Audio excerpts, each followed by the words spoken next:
No sé cuántos han estado en una tormenta, por ejemplo, o en un tornado. ¿A alguien le ha tocado vivir una experiencia así, donde estás en medio de la nada o estás en la calle y viene algo trágico? Yo tenía un exalumno que un tiempo se fue a trabajar a Estados Unidos y trabajaba la tabla roca. Y él me contó que estaba en la zona de los tornados y huracanes y que era muy feo lo que él vivía y que todas las casas allá tenían algo que se llama búnker, no sé si identifica. Y dice, cada que sonaban las alarmas, todos dejábamos lo que estábamos haciendo y bajábamos al búnker, permanecíamos en ese lugar y dice, era impresionante porque nosotros prácticamente no escuchábamos mucho, estábamos tranquilos, dice, estábamos a veces viendo la televisión, pero cuando salíamos al exterior lo que veíamos era una devastación, decía. Me dice, es impresionante, o sea, aquello, sin que nosotros nos diéramos cuenta, dice, un tornado agarraba los trailers y los movía, dice. Esa es la fuerza de un tornado. Y yo creo que muchas veces la vida se siente como que estás en medio de un tornado, ¿no es cierto? Hay veces, hay una frase aquí en México que dicen, me llueve sobre mojado, de que no sales de una cuando ya estás en otra. Y imagínese que usted está ahí en la naturaleza o no sé, salió a la tienda y hay algo del clima, o bien podría ser, se desata una guerra y empiezan los bombardeos. ¿Qué sería lo que usted buscaría? Un búnker, ¿no es cierto? Un refugio. Lo primero que nuestra mente dice es, necesito un lugar donde yo esté a salvo o donde mi familia esté a salvo para librarme de esto. ¿No es cierto? Todos buscamos eso porque el refugio no solamente nos ofrece protección, nos ofrece la seguridad de salvarnos. Ahora, imagínese que usted está en medio de la nada y usted no encuentra un refugio físico. Busca una cueva, busca ahí algo donde esconderse, una casa, y no encuentra nada. Sería totalmente desesperanzador, ¿verdad? Ahora, ¿dónde cree que nosotros podemos acudir cuando estamos no solamente en problemas, sino en necesidades o en las tormentas o huracanes más grandes de nuestra vida? ¿Cuál es el refugio seguro que nosotros tenemos? Bueno, pues el segundo capítulo de Ruth, si usted todavía no sabe la respuesta, nos aclara. ¿Dónde está nuestro refugio? Porque no está en un lugar físico, no solamente está en alguien o algo, sino está donde debe de estar. Y no quiero contarle más, sino acompáñame al capítulo número 2 del libro de Ruth. Y en lo que lo busca, recordará que hemos avanzado en el capítulo 1 y hemos visto la tragedia a esta familia de la tribu de Judá. Una mujer que pierde a su esposo, pierde a sus hijos y solamente le quedan las dos nueras, ¿recuerda? Y el estado de esta mujer era un estado de amargura. Esta mujer se había amargado porque ya no tenía nada más en la vida aparentemente. Y también en medio de esa terrible tragedia nosotros pudimos ver una nuera que ofrece un amor sacrificial, así como el de Jesucristo, ¿no es cierto? Un amor sacrificial para entregarse, para dejar su tierra, para dejar su parentela e ir a vivir con su suegra, lo cual no es nada normal. Ajá.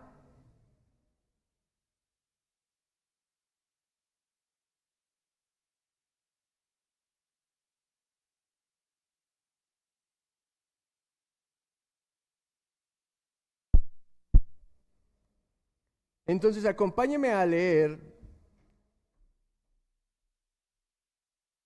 el versículo número 1 del capítulo 2. Dice, tenía Noemí un pariente de su marido, hombre rico, la familia de Elimelec, el cual se llamaba Boz.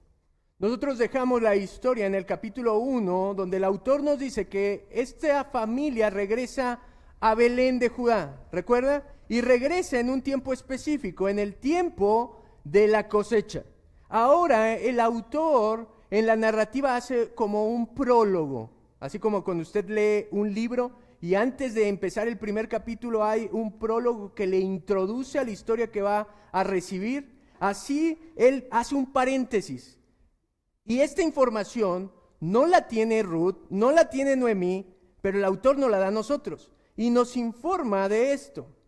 Esa mujer pensaba que no tenía nada, pero dice, tenía Noemí un pariente de su marido, hombre rico de la familia de Elimelec, el cual se llamaba Boz. Ahora, ¿por qué esta mujer estaba amargada? ¿Alguien lo recuerda? ¿Por qué estaba amargada Noemí? Porque no tenía más hijos. ¿Y por qué esto es relevante? Ella se amargó porque el legado de su familia ya no iba a continuar. No sé si me explico. Si ella ya no tenía más hijos, si ya no tenía al esposo, ya no tenía cómo prolongar la heredad de la familia, el nombre de la familia, y ella se iban a perder en la historia. Y eso la tiene amargada. Pero aquí nos da un dato relevante de que hay en Judá, en Belén, un hombre que es su pariente. Y mire, quiero leerle un poco de la ley para que entendamos los principios de Dios y el contexto en el cual estaba esta mujer. Deuteronomio 25, versículo 5, dice lo siguiente: cuando hermanos habitaren juntos y muriere alguno de ellos sin tener hijo, la mujer del muerto no se casará fuera con hombre extranjero.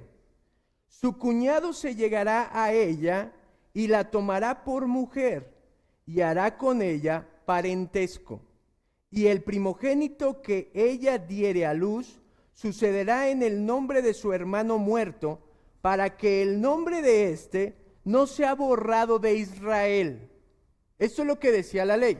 Déjeme tratar de explicárselo.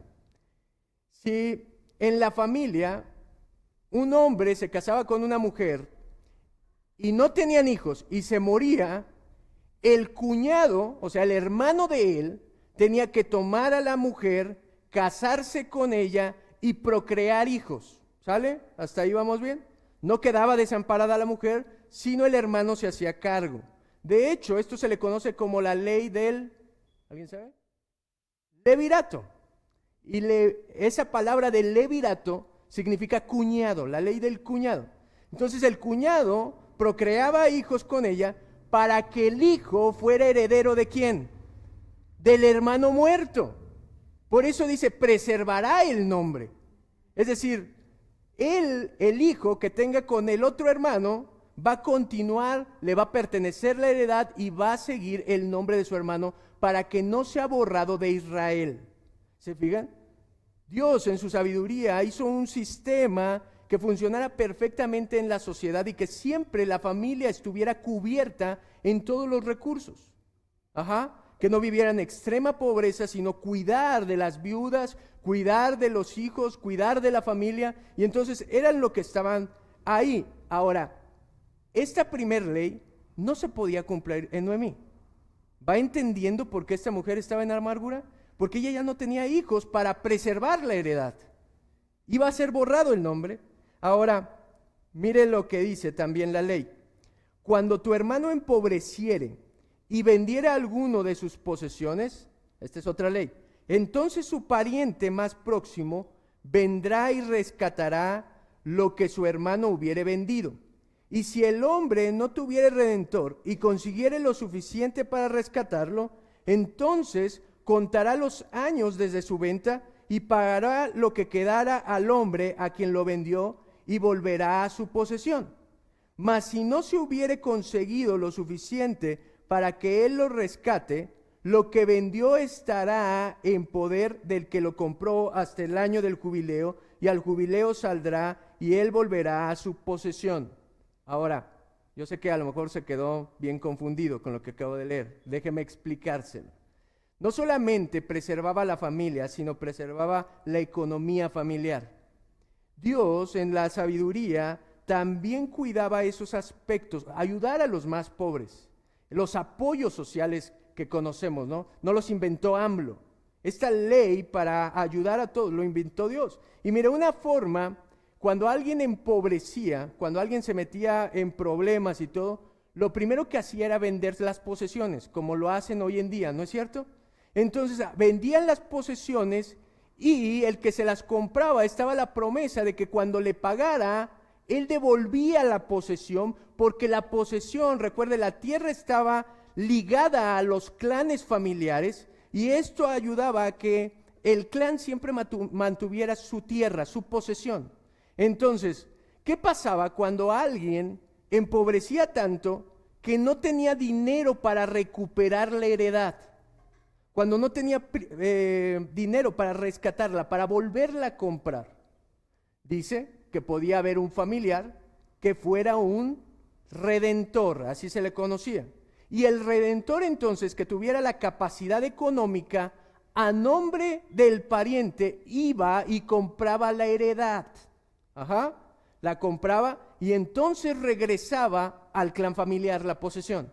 ¿Hasta aquí me sigue? Esto es muy importante para entender lo que está ocurriendo en el capítulo 2. Ahora, supongamos, no tiene dinero y no tiene un redentor. Decía la ley que entonces tenían que pasar hasta el año del jubileo, que el jubileo se llevaba a cabo cada ¿qué? 50 años, cada 50 años era año del jubileo, y entonces todo lo que hubieran retenido lo tenían que regresar a los dueños. Los esclavos se liberaban, la posesión se liberaba a la familia y la posesión volvía a la familia original. ¿Se fija? La sabiduría de Dios en preservar todo eso, en cuidar que siempre Israel fuera próspero con este tipo de leyes. Y ahora queda más claro por qué se sentía Noemí como se sentía. No tenía hijos, no tenía un redentor para la tierra, estaba totalmente desamparada. Es decir, estaba en el estado que le platiqué, como si estuviera en medio de un tornado y no tuviera dónde refugiarse. ¿Se da cuenta?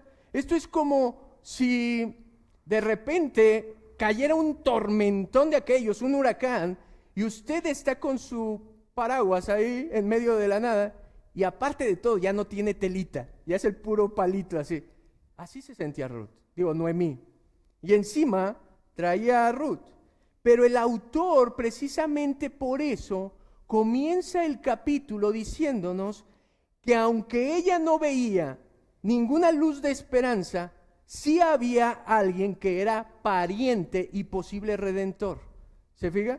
Y ese hombre se llamaba ¿cómo? Boaz.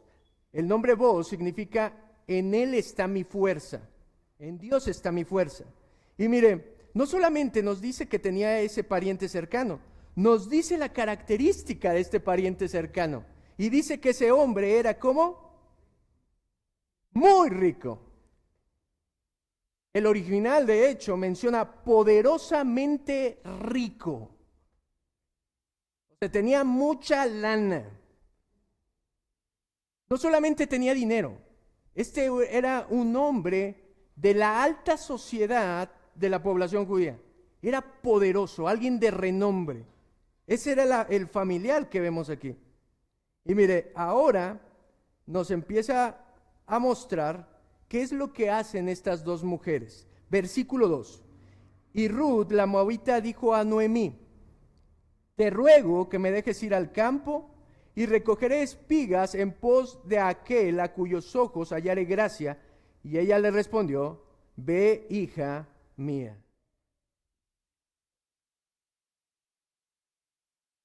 Ante tal situación de desesperación, Ruth toma cartas en el asunto, ¿se fija? Y ahora el autor empieza ya no centrarse en Noemí, sino ahora se centra en Ruth. Nos hace ver un close-up de Ruth. Y Ruth aquí le dice a la suegra, yo creo que viéndola cómo estaba envejecida, cómo estaba sin fuerzas, cómo estaba sin ánimos, estaba en depresión, Ruth le dice, mira, te ruego que a mí me dejes ir al campo y recogeré espigas. Era la tradición que hacían los pobres, ir a recoger lo sobrante de lo que cosechaban los segadores. Y dice, en pos de aquel a cuyos ojos hallare gracia. ¿Se acuerda en el capítulo 1 cuando despide Noemí a las nueras? lo que pide que tengan de Dios? Dice, ojalá hallen ¿qué? Gracia. Es esta misma palabra, Gesed, misericordia. Ojalá encuentren misericordia de parte de Dios como hicieron conmigo y con mis hijos. Es lo que les está diciendo. Y utiliza las mismas palabras Ruth para decirle, bueno, déjame ir y hacer mi chamba, déjame ir y buscar. Ojalá halle esa gracia que tú estás diciendo. Y mire, entonces ella va y hace esto. Ahora, déjeme decirle otro aspecto de la ley para que entienda. Levítico 19, versículo 9, dice, cuando ciegues la mies de tu tierra, no ciegues hasta el extremo de tu campo, ni rebusques las espigas caídas de tu mies, para el pobre y para el extranjero las darás, yo Jehová soy vuestro Dios. Ajá. Esto era una ley. Ellos, los que tenían tierras, no cegaban toda la tierra, sino dejaban una parte para que los pobres y las viudas los cosecharan. Y es más, si ellos iban segando y algo se caía a la tierra, ya no lo recogían. De hecho, va a escuchar más adelante la palabra gavilla. ¿Alguien sabe qué es una gavilla? Una gavilla es ese manojo que ahora vemos en los campos, esos atados que de repente ves en los campos y hay un montoncito aquí, otro montoncito acá. En ese tiempo todo el trabajo era manual, no había máquinas. Entonces ellos iban agarrando las espigas y las iban amarrando. Y todo lo que se cayera era para provisión de los más pobres y de las viudas. Vea qué cuidadoso era Dios. Si alguien estaba en una situación de hambruna, tenía a dónde ir. Y eso es precisamente lo que el narrador de Ruth nos cuenta que va y hace Ruth. Ir a hacer esa actividad. Versículo 3 dice, fue pues, y llegando espigó en el campo en pos de los segadores, y aconteció que aquella parte del campo era de Booz, el cual era familia de Elimelech. Muy interesante. Fíjese. Ruth va y empieza a espigar, como dijo, y el autor de Ruth nos dice, y aconteció. Esta palabra es, sucedió casualmente. No sé si nota el sarcasmo del autor. Él dice, ¿y de casualidad? ¿Ese campo era de quién creen? De Booz, el pariente de Elimelech. Ahora, déjeme decirle, casual así, de chiripa. Ahora, no es que el autor crea en la casualidad, ¿estamos de acuerdo? Esto es inspirado por Dios y no hay casualidad. Era de Booz y ahora fíjese, lo vuelve a llamar de la familia de Elimelech. Lo que les dije en el versículo 1, casi, pues adivinen, es él. Ahora, déjeme decirle esto. En nuestra vida no hay casualidades. Yo no sé si usted cree en la casualidad o no, eso no existe. De hecho, los cristianos tenemos una palabra para eso que, como el autor dice, y de casualidad, y lo llamamos las diosidencias, ¿no? Alguien le puso ese nombre y dicen, las diosidencias. Es como de casualidad Dios hizo esto, pero Dios no hace nada de casualidad. ¿Sabe cómo lo llamamos? La providencia de Dios. A través de este capítulo 2 quiero que vea esto. La providencia de Dios y la misericordia de Dios que van de la mano. Y en su providencia Él preparó ese campo, preparó ese hombre rico, preparó a Ruth para que en ese mismo momento ella llegara exactamente a donde tenía que llegar. Fíjese, esto no es casualidad, es la mano de Dios moviéndose como el arquitecto de una vida. ¿Sabe? Nosotros tenemos muchos planes y el problema es que el ser humano piensa que él es el arquitecto de su vida. Es el error más grande. Usted no puede decidir nada de lo que va a pasar en un futuro. El arquitecto es Dios. El que mueve la mano es Dios. El que hace que las cosas sucedan es Dios. Mi amado, todo lo que le ha pasado en su vida es el plan perfecto de Dios. Todo. las cosas buenas, las cosas malas, las tormentas, los días de playa, lo que ha quebrado su corazón en 1000 pedazos. Es el plan perfecto de Dios, es Dios tomando el control de todo. Ningún evento es tan pequeño o tan trivial para escaparse del control perfecto de Dios. Quiero que vea eso. Nada a Dios se le pasa por encima, nada a Dios se le chispotea, nada sale de su control. Y mire, quiero que vea esto, versículo 4. Y he aquí que vos vino de Belén y dijo a los segadores: Jehová sea con vosotros. Y ellos respondieron: Jehová te bendiga.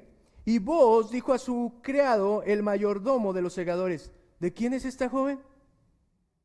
Vea al autor. Nos acaba de decir: y de casualidad, el campo era de vos. Y he aquí, es una expresión de sorpresa. Es como que dijera: bueno, de casualidad esto, ¿y qué creen? Algo más de casualidad. Es una expresión de asombro. ¿Qué creen? Pasó otra casualidad. Ese día se apareció Booz en sus tierras para supervisar a los segadores. ¿Sabe la probabilidad que hay de que un hombre rico, muy rico, ese día se le ocurriera ir a ese campo? Él tenía muchos campos, pero ese día fue a ese campo. Llegó a ese campo a supervisar a los trabajadores y específicamente volteó a ver a una mujer extranjera moabita llamada Ruth. Esto es lo que el autor nos quiere hacer ver, que pongamos atención ahí, en esa providencia de Dios que es misericordiosa. Mire, Proverbios 16:9 dice: el corazón del hombre piensa su camino, mas Jehová endereza sus pasos. Usted puede hacer 1000 planes en la vida, usted puede así decir: y yo voy a hacer esto, esto y esto y esto, y voy a hacer lo otro, y en 3 años voy a construir esto, pero al final el que endereza el camino es Dios.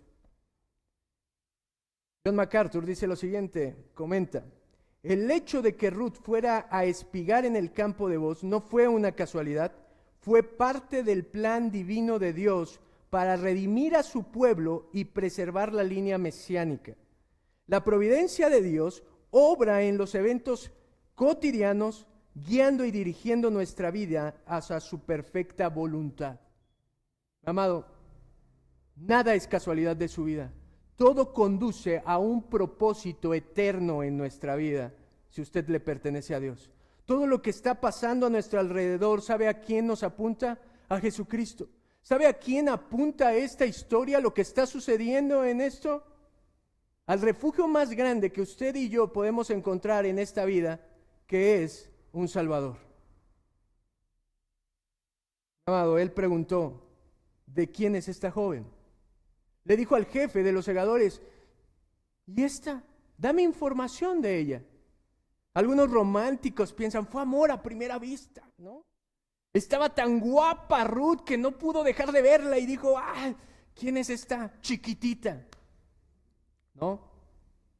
No nos da esa información. Simplemente él, no sé si conocía a todos sus trabajadores y le pareció que ella no era parte de ellos. Y entonces pregunta, pero lo que sí sé es que es Dios obrando a través del telón. Y mire el versículo 6. Dice: y el criado mayordomo de los segadores respondió y dijo: es la joven moabita que volvió con Noemí de los campos de Moab. Y ha dicho: te ruego que me dejes recoger y juntar tras los segadores entre las gavillas. Entró pues y está desde por la mañana hasta ahora sin descansar ni aún por un momento. Le dice: es la extranjera que volvió con su suegra.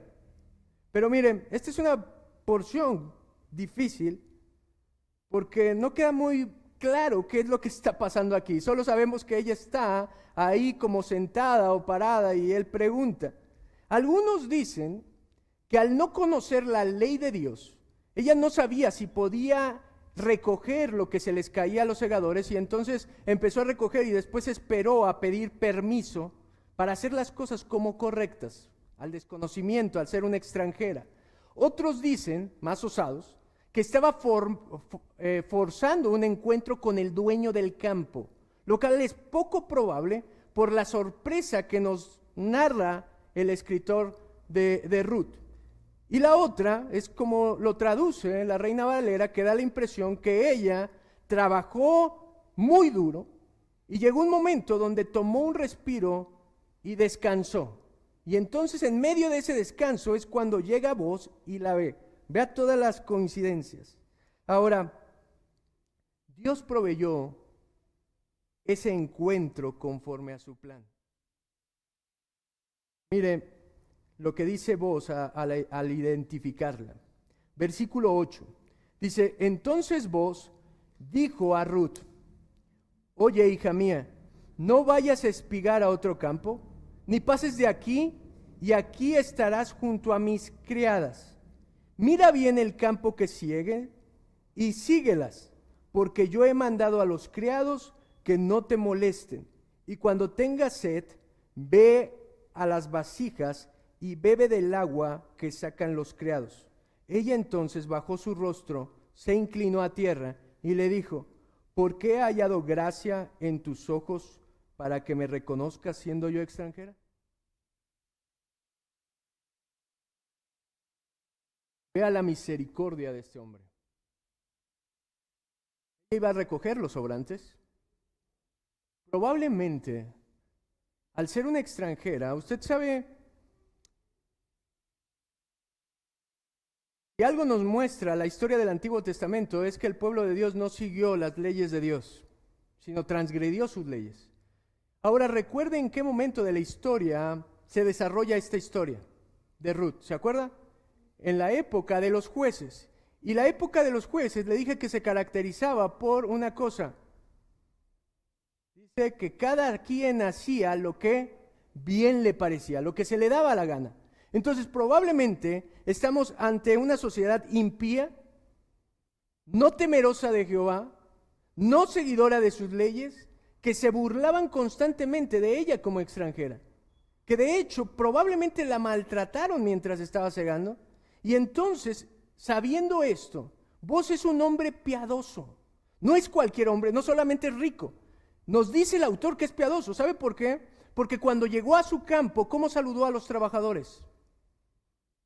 Jehová sea con vosotros. El narrador nos está dando esa información, que era un hombre que en medio de una sociedad totalmente perversa, él creía en Jehová, en el Dios de pacto, era un hombre entregado a Dios.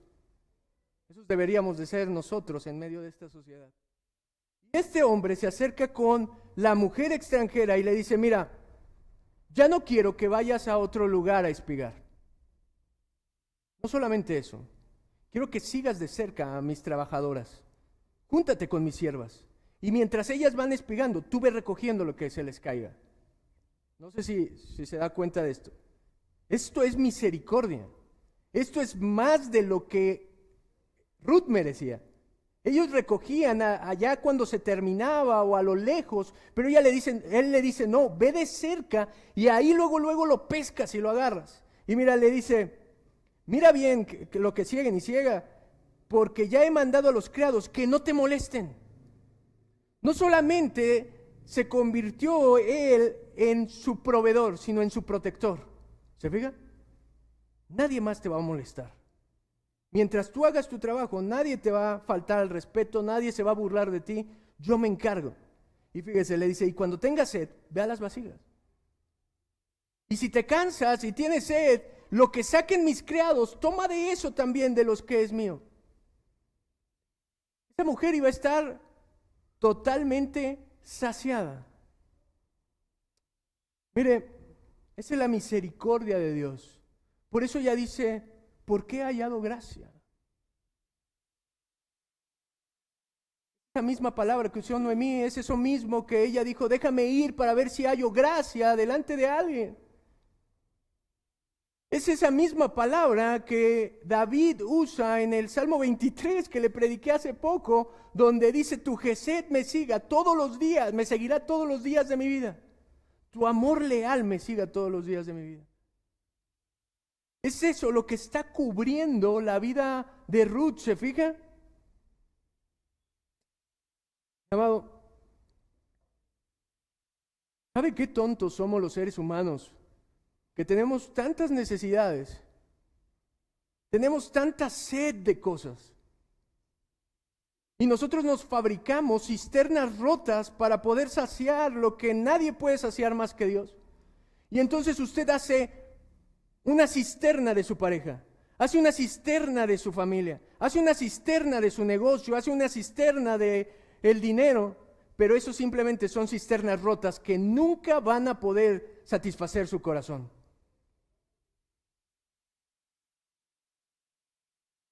Mire, lo que es sorprendente es la actitud de ella. Ella baja su rostro, se inclina a tierra y le dice, ¿por qué he hallado gracia siendo yo una extranjera? Vos había mostrado toda la bondad que en ese tiempo no se podía mostrar. Este hombre, mire, la ley tiene un espíritu, tiene un principio por el cual es dada. Y el principio de la ley de que dejaran agarrar de la cosecha a los pobres era cuidar, era amar a tu prójimo. Y nadie lo entendió mejor que este hombre. Este hombre entendió que podía ir más allá y ser más generoso y más bondadoso de lo que la ley decía. Y mire, lo impresionante es que Dios usa gente para mostrar su bondad. No sé si se había dado cuenta de eso.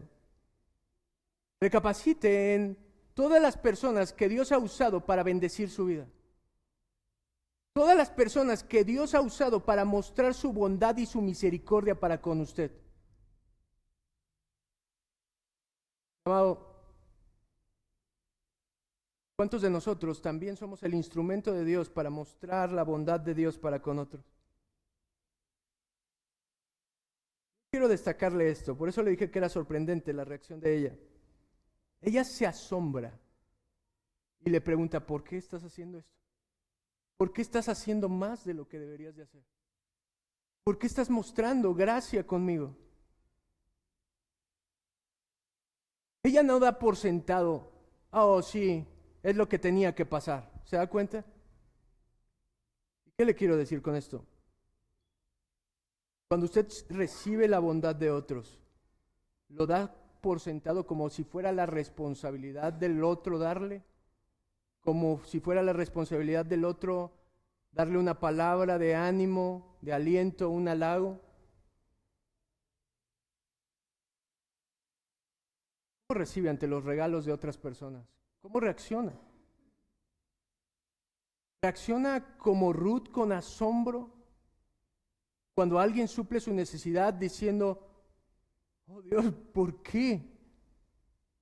¿Sabe cómo se veía Ruth? Indigna. Se veía inmerecedora de la gracia. Era totalmente humilde. Y cuando usted y yo decimos, sí, me merezco que a mí me regalen esto. Me merezco que hablen así de mí. Me merezco esto. ¿Sabe? La actitud que estamos mostrando en nuestra vida es una actitud de orgullo. Y nada resiste más Dios que ¿qué? Que al orgulloso. Pero da ¿qué? Gracia al humilde. Es al humilde, es a la humilde Ruth a la que le muestra su gracia. Y mire, ella se postra en tierra, totalmente desamparada, necesitada, rota. ¿Sabe? Yo leía esto y me doy cuenta que desgraciadamente, de la única manera en la que venimos clamando por la gracia de Dios es cuando estamos rotos. Déjeme decirle esto. Dios no lo quiere roto, lo quiere rotísimo, bien roto. Porque es la única manera en la que rotos podemos ver la necesidad que tenemos de Dios.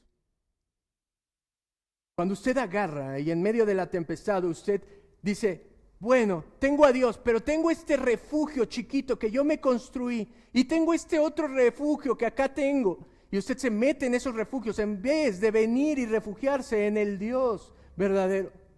Pero es hasta que ya no le queda nada, hasta que Dios rompe también esos refugios, que usted dice, verdaderamente no tengo nada. Verdaderamente estoy en un estado de miseria como estaba Ruth. Pero mire el versículo 11. Boaz le responde, ¿por qué muestra la gracia?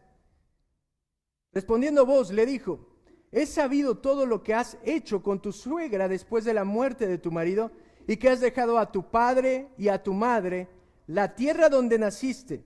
Has venido a un pueblo que no conociste antes. Jehová te recompense tu obra y tu remuneración sea cumplida de parte de Jehová de Israel, bajo cuyas alas has venido a refugiarte. Esta es la idea principal del capítulo 2.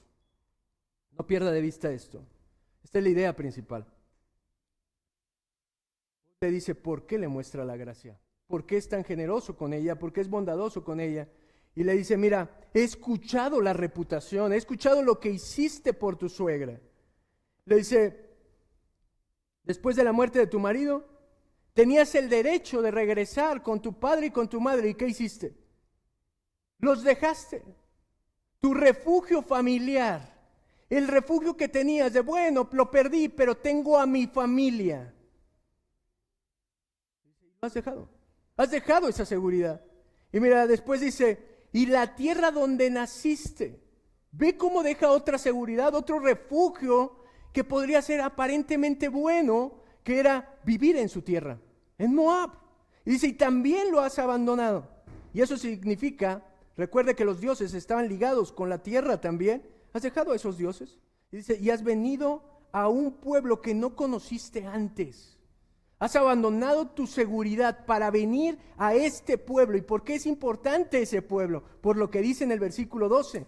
Jehová recompense tu obra. Has venido a esta tierra a servir al Dios vivo y verdadero. Mire, él le dice, Jehová recompense tu obra.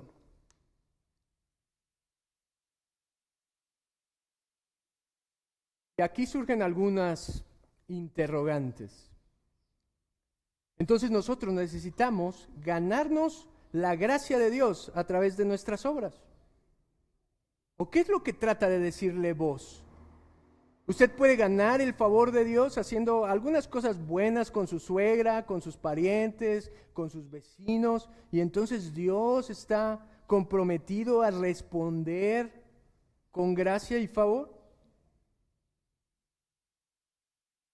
¿Quién era el autor de la gracia? Fíjese, porque la pregunta fue, ¿por qué he hallado gracia?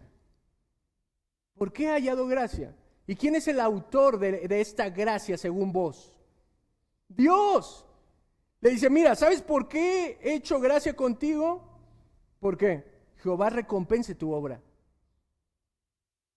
Mi amado, ¿cómo se veía vos según esto? ¿Cómo se veía vos? Como el instrumento de Dios para mostrar su bondad a otros. ¿Se fija? Es lo que está viendo aquí. Él se está viendo como el instrumento para mostrar la gracia, el favor a otras personas. Y dice, y tu remuneración sea cumplida por parte de Jehová, Dios de Israel. Y este es el meollo del asunto, bajo cuyas alas has venido a refugiarte. ¿Sabe por qué ha recibido gracia? ¿Por qué ha recibido bondad? ¿Por qué ha recibido más de lo que esperaba Ruth? Por una sola cosa, porque ha venido a refugiarse a las alas del Todopoderoso. Mi amado, la gracia de Dios no es por obras. Dios no muestra su gracia o su favor con aquellos que merecen. De hecho, lo contrario, lo muestra con las personas que no tienen, porque son las únicas que hay. Personas inmerecedoras como usted y yo, y esas a las que muestra su gracia a Dios. Simplemente por una cosa. ¿Qué cosa hizo Ruth? Venir ir a refugiarse a las alas del Todopoderoso. La evidencia de que ha venido a refugiarse a las alas del Todopoderoso es que ella es capaz de dejar a su padre, a su madre, de dejar su tierra para venir a morar a la tierra de Judá. Esa es la evidencia solamente, pero no es lo que gana el favor. Lo que gana el favor es que ella viene y está en la presencia de Dios. Ahora, cuando alguien viene así, lo que está en juego es la reputación de Dios. Dios está supliendo las necesidades, está proveyendo, está mostrando gracia por amor a su nombre, por amor a su reputación, por su mismo honor. Constantemente hace gala de todo eso a través de sus nombres, a través de la historia. Y mire, es increíble. Dios no desampara a aquel que se viene a refugiar a sus alas. ¿Me escuchó? Dios nunca desamparará a alguien que viene a vivir bajo su cobijo. ¿Sabe por qué? Porque su honor y su reputación están en juego. Y Dios no miente, ni es hijo de hombre para mentir, para arrepentirse. Es impresionante lo que está sucediendo acá. Es lo mismo que dice el salmista en el capítulo 36, versículo 7. Cuán precioso es, oh Dios, tu misericordia. Por eso los hijos de los hombres se amparan bajo la sombra de tus alas. Él nos da una ilustración. Y la ilustración es así como un pajarillo. Es más, en las caricaturas, ¿no es cierto que es famosa la mamá de los pollitos? ¿Cómo protege una mamá de los pajaritos, de los polluelos a sus crías? ¿Lo ha visto? Es impresionante la fiereza, la rudeza que muestra una madre para poder proteger a sus hijos vulnerables. La figura que nos muestra eso es cuando ella en el nido agarra y cubre a los polluelos con sus águilas. Y mi amado, ese es Dios con aquellos que se refugian a Él. Dios está protegiendo y proveyendo todo lo que ellos necesitan porque Él es así. Y mire, versículo 13. Ella dijo, Señor mío, hallé yo gracia delante de tus ojos porque me has consolado y porque has hablado al corazón de tu sierva, aunque no soy ni como una de tus criadas. Amado, quiero preguntarle, ¿dónde busca su refugio y su provisión el día de hoy? ¿Dónde está buscando? ¿En las cisternas rotas, en los refugios que no sirven? Mira, ella ve esta gracia como una gracia inmerecida que ha hallado misericordia y ella se ve indigna, dice, no soy digna de todo esto, ni soy como una de tus siervas.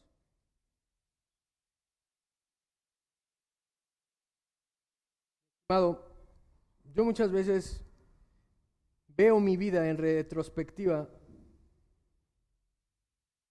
y le digo a Dios, ¿cómo hemos llegado hasta aquí?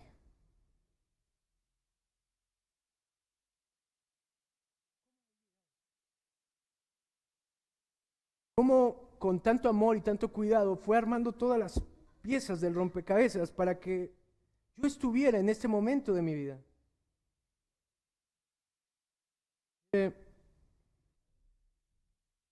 Cuando yo veo todo eso, yo pienso como Ruth.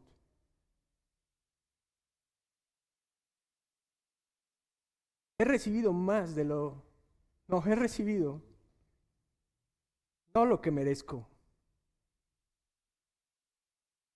He recibido pura bondad y misericordia. No recibí lo que merecía.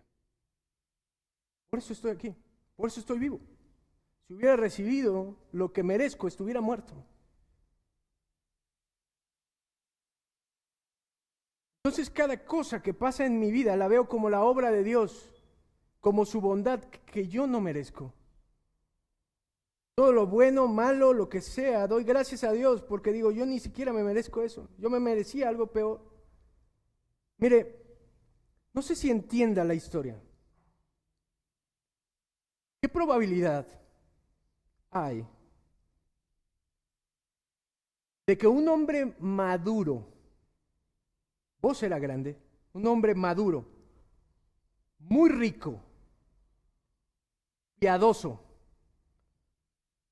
soltero, trabajador, se acercara a una extranjera pobre, viuda y desamparada. Ni siquiera vemos hoy en día este tipo de hombres. Imagínense cuántos no andarían tras Boz como para que él fuera soltero. Tenía posesiones, tenía todo. Cualquiera hubiera querido andar con Boz, pero mire, estaba soltero. Y no solamente eso, Boz se hubiera podido conseguir a cualquier mujer que le hubiera querido en Israel.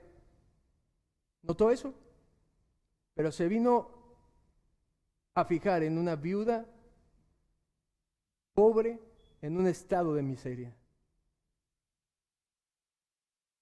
Si eso no es la bondad de Dios, si eso no es la provisión de Dios, entonces ¿qué cosa es? Mire el versículo 14, dice: y Boz le dijo a la hora de comer: ven aquí y come del pan y moja tu bocado en el vinagre. Y ella se sentó junto a los segadores, y él le dio del potaje y comió hasta que se sació y le sobró. Luego se levantó para espigar, y Boz mandó a sus criados diciendo: que recoja también espigas entre las gavillas, y no la avergoncéis.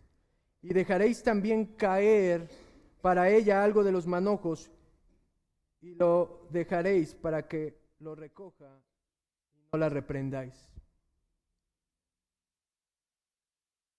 La bondad de Dios siempre da más y más y más y más.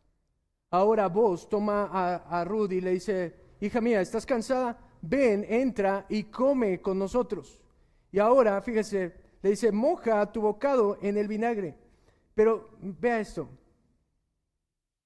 El autor no solamente nos dice que le da de comer, sino que él le sirve el potaje. Él le sirve el guisado. ¿Se da cuenta?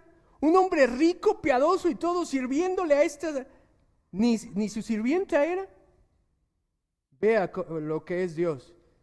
Y dice: y ella comió ¿hasta qué? Hasta que se sació. O sea, comió todo lo que quiso y le sobró. Hasta itacate traía, miren. Luego se levantó y volvió a espigar. Volvió al trabajo. Y esto es impresionante. Boz agarra a los siervos y les dice: ahora, mientras ustedes déjenla cegar entre las gavillas, entre los manojos que vayan atando, y fíjese la misericordia, y dejaréis caer para ella unos cuantos. Mientras van cegando, intencionalmente dejen caer para que ella los agarre. Mire qué increíble. Entonces ella sigue espigando, versículo 17. Espigó pues en el campo hasta la noche. Impresionante, llegó en la mañana, se fue hasta la noche de trabajar. Qué mujer tan trabajadora, mire. Y desgranó lo que había recogido.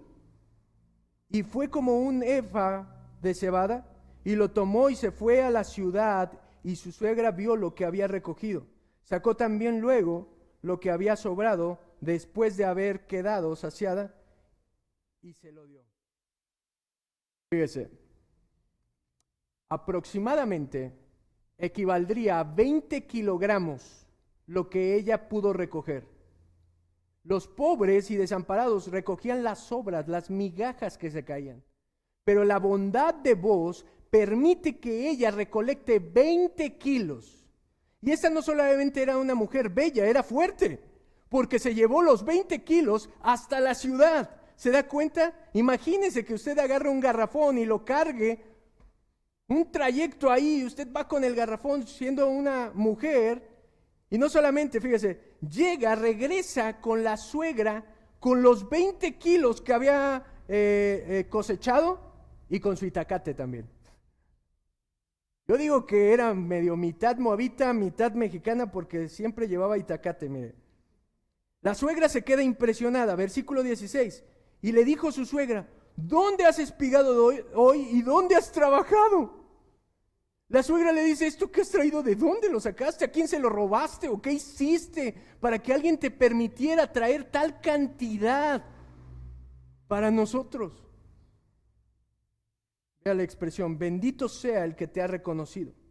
Y contó ella a su suegra con quien había trabajado y dijo, el nombre del varón con quien hoy he trabajado es Boz. Ruth le cuenta todo a su suegra. Le dice, ¿qué crees? Conocí a un hombre que fue generoso, que fue misericordioso, que se llama Boz. Ahora, sea paciente, porque viene la mejor parte. ¿Alguien sabe la historia de Boz? Boz es hijo de una cananea. Una cananea, cuando fue la conquista, su madre fue protagonista en la conquista. Él viene de una cananea que le dio asilo a los espías. Su madre, su profesión era ser una ramera, una prostituta. Y después de que deja entrar a la ciudad a los espías y entran a la conquista, ella se vuelve parte del pueblo de Dios, así como Ruth. Su nombre era Rahab. Y Rahab se casa con uno de los altos mandos de Israel, del ejército de Israel, llamado Salmón. Y juntos tienen un hijo llamado Boz.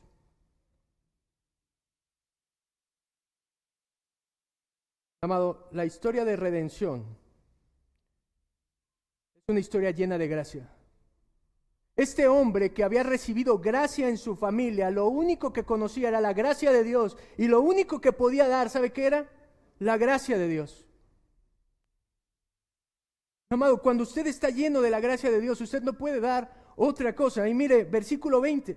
Y dijo Noemí a su nuera, sea el bendito de Jehová, pues que no ha rehusado a los vivos la benevolencia que tuvo para con los que han muerto. Después le dijo Noemí, nuestro pariente es aquel varón y uno de los que puede, ¿qué? Redimirnos. El clímax del capítulo. Ella le dice, es vos. Noemí lo reconoce, ¿se acuerda? Venía tan ciega, tan turbada por sus emociones que ella no podía ver la gracia de Dios, no podía ver una solución para su problema. Pero mire, algo cambia y de repente ella se acuerda, es el pariente. Mi amado, Dios estaba puliendo la teología de Noemí. En el capítulo 1, cuando ella ve la desgracia, ella solamente puede ver a Dios como ¿qué? Como el Todopoderoso, el Soberano. Es como lo identifica. Dios es el soberano que ha permitido este sufrimiento en mi vida. Pero ¿sabe? Le falta una parte. Dios no hay un Dios incompleto. Usted no puede enfatizar la soberanía de Dios sin hablar de la bondad de Dios, del amor de Dios. Las dos cosas van juntas. Es un peligro que usted le quite a Dios la bondad y la misericordia en todo lo que Él hace. El Salmo 100, versículo 5 dice, pues el Señor es bueno, su amor inagotable permanece para siempre y su fidelidad continua de generación y generación. En otras palabras más modernas, Dios es bueno todo el tiempo Dios es bueno. Y usted no puede quitar eso de Dios, aún ocurra la tragedia más grande en su vida, Dios es bueno. Romanos 8:28 se lo sabe y dice, y sabemos que a los que aman a Dios todas las cosas les ayudan a bien. Esto es conforme a los que a su propósito son llamados. Amado, todo esto estaba ocurriendo para un bien mayor. Toda esta desgracia en su familia está ocurriendo para un bien mayor. Todo lo que está sucediendo en nuestra vida está ocurriendo para un fin mayor. Todo eso que ha pasado a usted lo conducen únicamente a alguien y es a Jesucristo y a una vida eterna en la ciudad celestial. Ese es el propósito al cual nosotros fuimos llamados. Miren, imagínese, estoy cerrando ya. No sé cómo ha venido hoy. No sé en qué momento se encuentra de su vida. A lo mejor es el momento de indecisión, a lo mejor es un momento de tormentoso, a lo mejor lleva años así. No sé lo que esté sucediendo, pero ¿cómo se sentiría si usted fuera Ruth, si usted fuera Noemí, y le dijeran que hay un Boaz que puede sacarlo de su estado? ¿Cómo se sentiría si le digo que hay un Redentor que puede redimirlo? Un hombre rico, piadoso, bondadoso. ¿Cómo lo vería usted? Amado, no sé cómo decirle esto.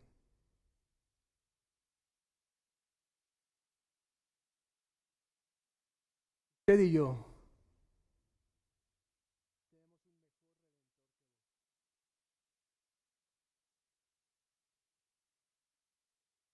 tenemos un mejor Redentor en la persona de Jesucristo. Mi amado, vos con todas sus cualidades y que usted ve, no se compara ni de cerca, ni poquito, con el hermoso Redentor que usted y yo tenemos en Cristo.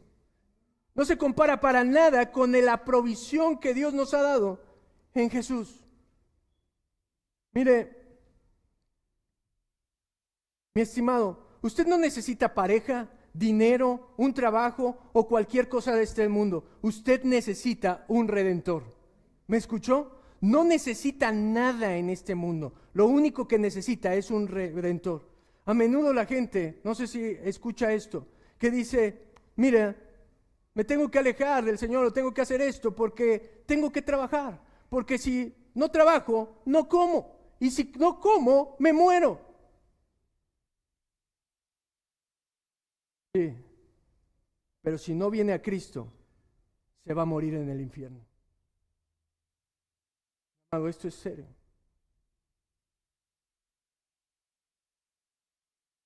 Es mejor morirse de hambre que morirse en el infierno. No hay otro camino. No quiero decir esto, que tiene que venir a la iglesia o lo que sea. Le estoy diciendo que tiene que venir a entregar su vida a Cristo, que tiene que venir a refugiarse a las alas del Todopoderoso. Tiene que entregar su vida, sus fuerzas, su reputación, su estatus, sus refugios que se ha construido. Y tiene que venir a aceptar ese refugio que Dios le ha dado en Cristo. Mire, la providencia más grande y la misericordia más grande que Dios le pudo mostrar fue clavada en una cruz en el Calvario para redimir la deuda impagable que usted y yo teníamos con Dios de pecar contra Él una y otra vez. No sé si entiende esto. Él pagó la deuda, el Redentor Jesucristo pagó la deuda que usted tenía. Y esto es lo que enfatiza la historia. Esto es a la luz de que nosotros lo vemos, así como Noemí vio a Boaz como ese Redentor. Mi amado, nosotros así debemos de ver a Cristo como ese Redentor. Ese debe de ser para nosotros lo que no hay nada fuera de Él, no hay esperanza fuera de Él. Mire, termino con la historia. Dice, y Ruth, la moabita, dijo, además de esto, me ha dicho, júntate con mis criadas hasta que haya acabado toda mi siega. Y Noemí respondió a Ruth, su nuera, mejor es, hija mía, que salgas con sus criadas y que no te encuentres, y que no la encuentres en otro campo. Estuvo pues junto con las criadas de Boaz espigando hasta que se acabó la siega de la cebada y del trigo, y vivía con su suegra. La era de la cebada, la época de la cosecha duraba prácticamente 3 meses. Después de no tener nada, durante 3 meses tuvieron abundancia de todo. No les faltó pan, no les faltó comida, no les faltó nada, porque vivían bajo la sombra de un protector que había puesto Dios de acuerdo a su gracia. Amado, esta es la exhortación final. Usted no ha venido a refugiarse a las alas del Todopoderoso. Es un llamado para usted hoy, de que acepte que no hay otro refugio que usted pueda tener, no hay otra esperanza más grande que esta, que Dios proveyó un Redentor para que usted tenga vida y vida en abundancia. ¿Amén? Acompaña a orar.